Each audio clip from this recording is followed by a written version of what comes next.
Welcome to meal planning. Meal planning is really the simple act of taking some time to plan any number of meals for the week ahead.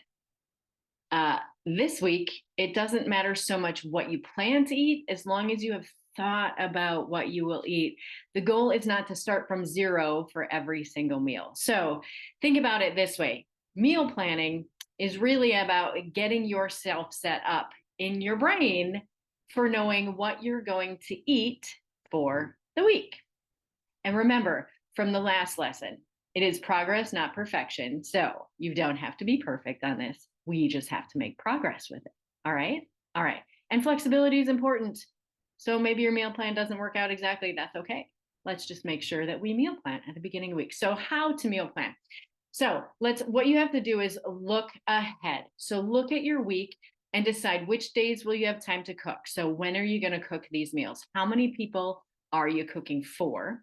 Which days are more hectic, meaning you have to have something pre-prepared for those meals, right? So some people like to meal prep for the entire week because they have time on Sunday and they're going to like freeze everything and everything's going to be perfect. They'll just have to pull it out because their week, Monday through Friday, is crazy and they don't necessarily have time to cook.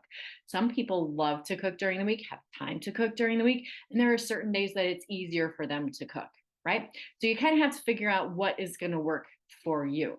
And are you away from home for any meals that maybe you need to take something with you, right? Maybe you're in a season where you're going to lots of sporting events for your children, or you have a lot of meetings in the evenings or around that dinner time, where you're not going to be able to go home and eat before a meeting or before an outing, and you don't want to have to try to figure something out. You can bring one of your pre-planned meals with you. So that is the looking ahead. Make a plan. Decide on the meals that you're going to eat. You may want to spend some time finding whole food recipes that are nutritious, healthy, and that you like, right? Every week, I put out a newsletter that has healthy recipes in them. Most of them are high protein meals, so you can always look at those. And there's lots of places on the internet where you can find some great recipes. Definitely here to help you figure that out. Think about whether you can use the ingredients more than once. That's something to think about. So, super important. Then write out your menu. Yeah, write out your menu. Make a shopping list. So you have looked ahead, you have made a plan, and you've written your menu. So make a shopping list.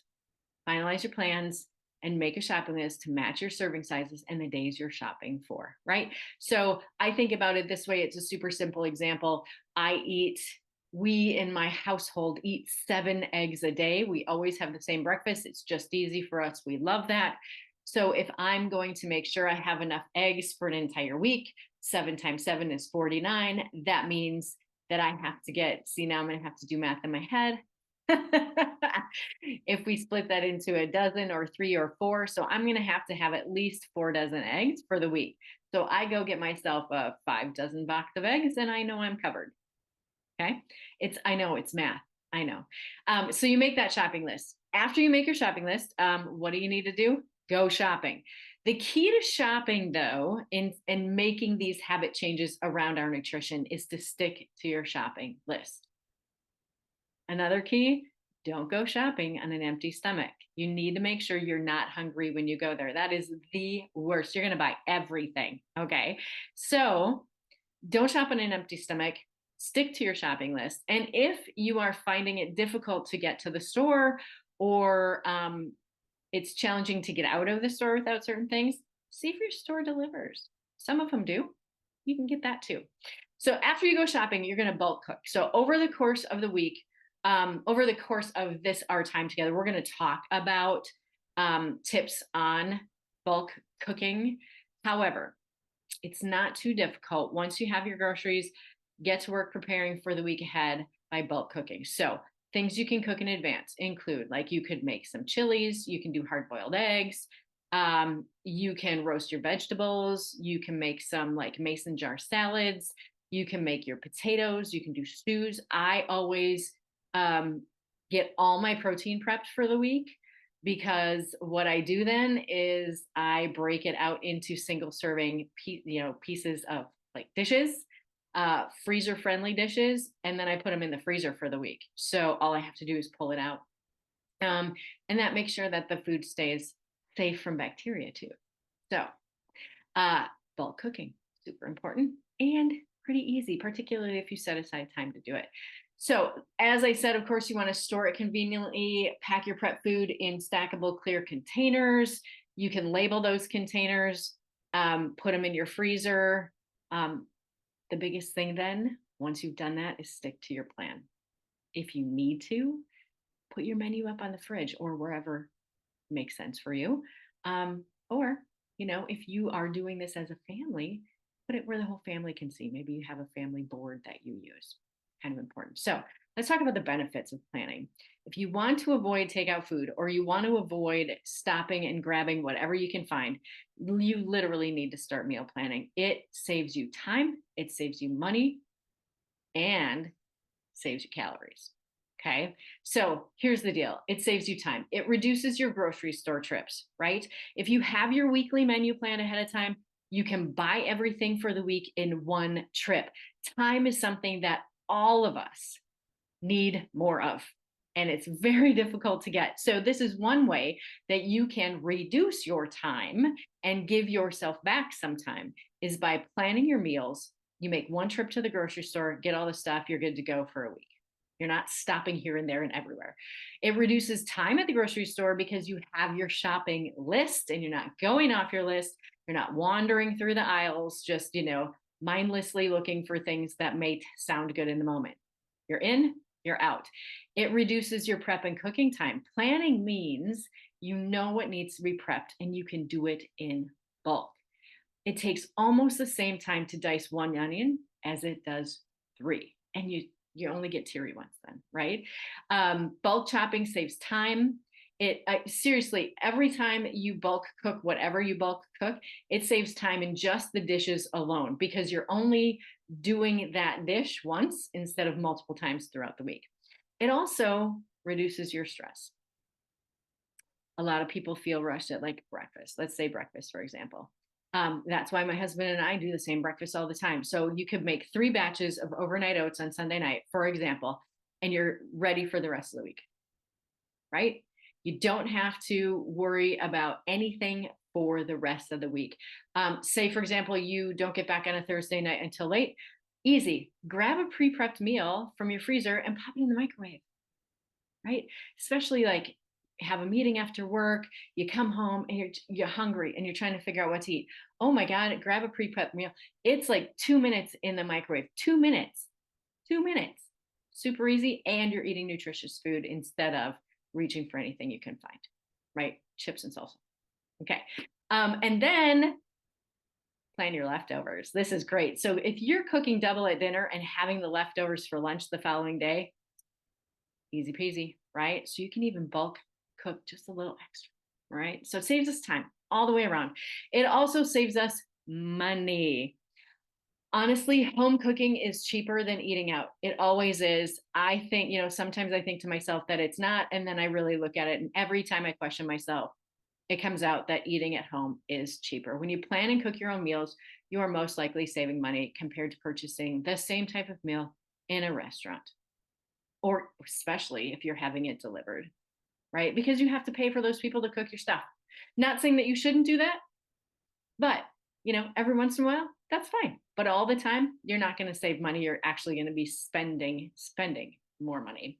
In fact, when cheapism.com compared prices on a classic chicken dinner, just regular old chicken dinner, accounting for variables such as like tip and food waste and whatever and that kind of thing, the home cooked meal actually cost up to 60% less than a dinner out. That's amazing. 60% by cooking your own food.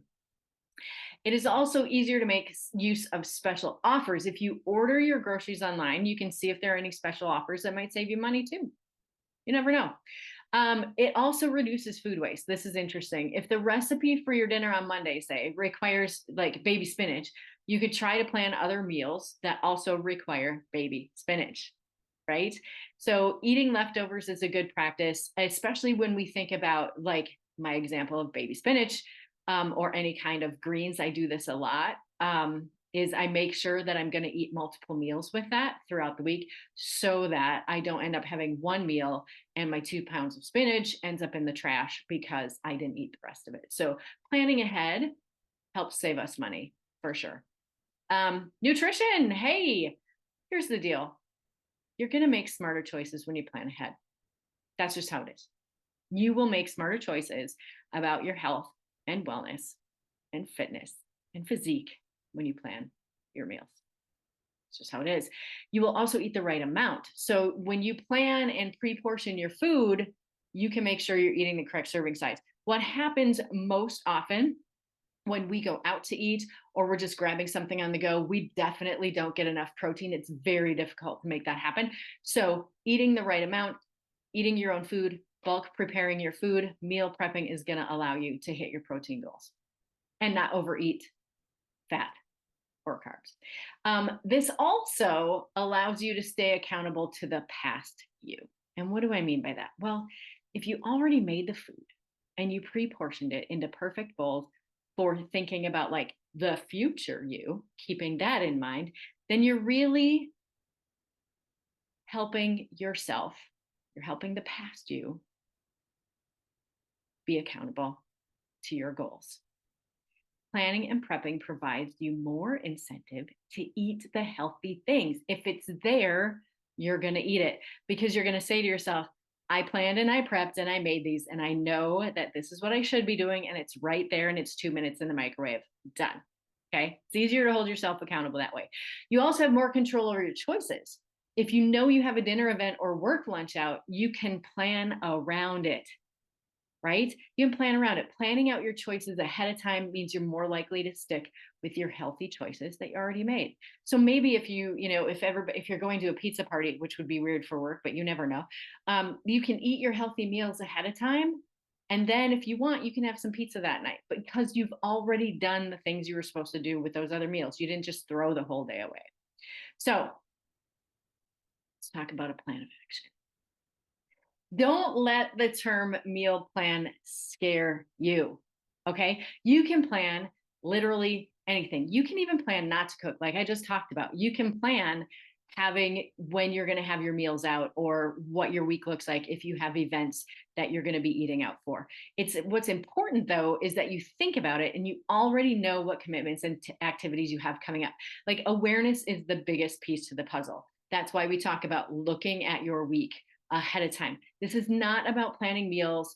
That means spending every one of your days, like we talked about in the first lesson, in diet jail, eating celery or flavorless salads. Okay. This is about making a conscious choice about the type of foods or meals that you want to consume each and every day. It's just making a choice. Okay. So make your meal plan as flexible as you want because it's for you, right? It has to fit you. We usually say 80% homemade, whole, non-processed foods 80% of the time, 20% of the time, the others. Okay, so what happens if you can't stick to your plan? All right, well, life can change. Things do come. We know that. And all that needs to happen is you just deviate from your plan for a little and then learn from the experience. Like I said before, don't throw the baby out with the bathwater. Deviate a little and learn from it. It is so much easier to be prepared than you like more prepared than you need to be instead of not prepared at all because something might change. You still have to prepare. We do it with every aspect of life. Let's just do it with our food. So also, if you don't like eating the same thing every day, which I have lots of clients who don't, planning is even more important for you, which is interesting because people usually think the opposite is true. So it allows you, if you plan, it will allow you to have variety and save time and money and make healthy choices because you can plan your variety right in that. You can cook a large batch like of chicken or other meat. Like you don't have to cook chicken. It could be beef. It could be whatever. And you could eat it in various ways throughout the week. Like you could make a stir fry with it. You could make a burrito bowl with it. You could have it with potatoes. Like there's lots of different things that you can do. So, and lots of different recipes out there that you can follow. I promise. So, the perfect meal plan for you, honestly, is in your head. You just need some resources. The whole point is not to start from zero every day. Have a plan. Now that you know the importance of meal planning, we should get started. Start slow, start small. Remember, you're going to think about it first. Just start to make a plan and engage everyone in your family if you need to. That's just fine.